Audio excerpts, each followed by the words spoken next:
सर्दियों की उस बरसाती शाम में जब आसमान भारी गहरे बादलों से ढका हुआ था और ठंडी लगातार बारिश पुराने मोबाइल होम की छत पर टपक रही थी, तीनों सदस्य, एक पिता, एक माँ और उनकी मासूम बेटी, छोटे से कमरे में एक दूसरे के और करीब हो गए थे। बाहर की दुनिया ठंडी, सुनसान और कठोर थी। तेज हवाओं के झोंके और कीचड़ से भरी जमीन में बर्फ की तरह सन्नाटा छाया हुआ था।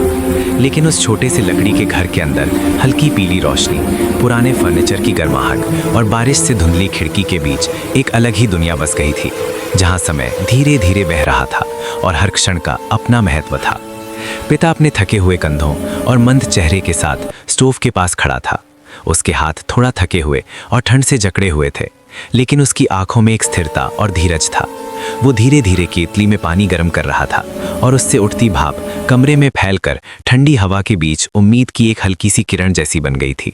उसकी मेहनत की चुपचाप, बिना किसी शब्द के, पूरे परिवार के लिए सुरक्षा और प्यार की निशानी बन गई थी।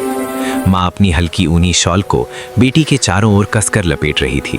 उसकी आंखों में चिंता थी, लेकिन होठों पर एक हल्की मुस्कान भी चमक रही थी, जैसे कह रही हो कि सब ठीक रहेगा। और बच्ची खिड़की के पास खड़ी होकर बारिश की बूंदों को उंगलियों से छूने की कोशिश कर रही थी। उसके मासूम चेहरे पर उत्सुकता और जादू दोनों झलक रहे थे। वो बारिश को सिर्फ पानी नहीं, बल्कि एक रहस्यमयी खेल और प्रकृति की खूबसूरती के रूप में देख रही थी। छोटे से कमरे में पुराना लकड़ी का फर्नीचर, घिसे हुए कप और हल्की रोशनी की झिलमिलाहट ने माहौल को और भी सुकून भरा बना दिया था। और जैसे ही पिता चाय के कप भरता, उन पुराने कपों में ना सिर्फ गर्म चाय, बल्कि अपनापन, सुरक्षा और परिवार की असली गर्माहट भर जाती थी।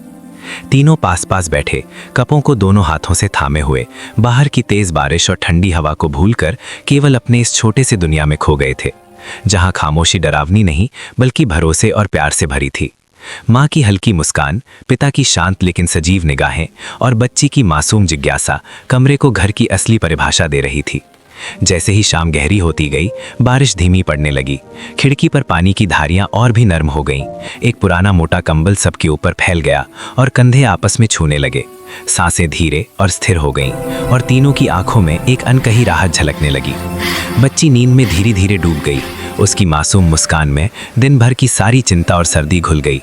और पिता, माँ और बच्ची की संगत ने उस छोटे से कमरे को सबसे सुरक्षित और गर्म जगह बना दिया।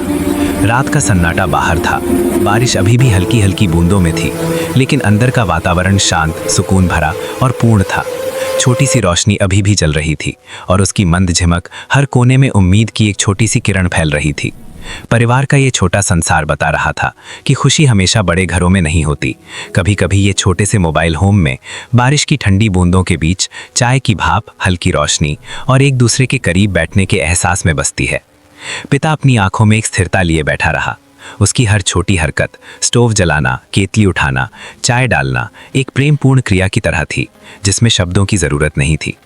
माँ अपनी देखभाल और प्यार के छोटे छोटे इशारों से बच्ची के दिल में सुरक्षा और आत्मविश्वास भर रही थी। बच्ची ने चाय का पहला घूंट लिया। उसकी आंखों में आनंद और हल्की आशा की झलक थी। उसके मासूम चेहरे की मुस्कान ने कमरे की ठंडी दीवारों को भी गर्म कर दिया। धीरे धीरे रात गहरी हुई, बारिश और भी नर्म हो गई। बाहर अंधेरा गहरा हुआ, लेकिन छोटे से घर की हल्की पीली रोशनी में चारों ओर प्यार, अपनापन और सुरक्षा का एहसास था। नींद ने धीरे धीरे परिवार को अपनी बाहों में समेट लिया और उनका दिन खत्म हुआ। बाहर ठंडी रात पहरा दे रही थी, बारिश लगभग रुक गई थी और अंदर का वातावरण पूर्ण रूप से शांत और सुकून भरा था। ये रात, ये बारिश, ये छोटा सा घर और ये तीनों के साथ का पल, सभी मिलकर एक कहानी कहते थे कि जीवन की असली गर्मी सिर्फ सुविधा, बड़े घर या भव्य चीज़ों में नहीं है, बल्कि साथ होने, प्यार साझा करने और हर छोटे पल की कद्र करने में बसती है। जब बारिश आखिरकार थम गई, तो मोबाइल होम की रोशनी अभी भी चल रही थी और इस छोटी सी दुनिया ने ये स्पष्ट कर दिया कि जब तक परिवार पास है, कोई ठंड, कोई मुश्किल, कोई अंधेरा उन्हें छू नहीं सकता।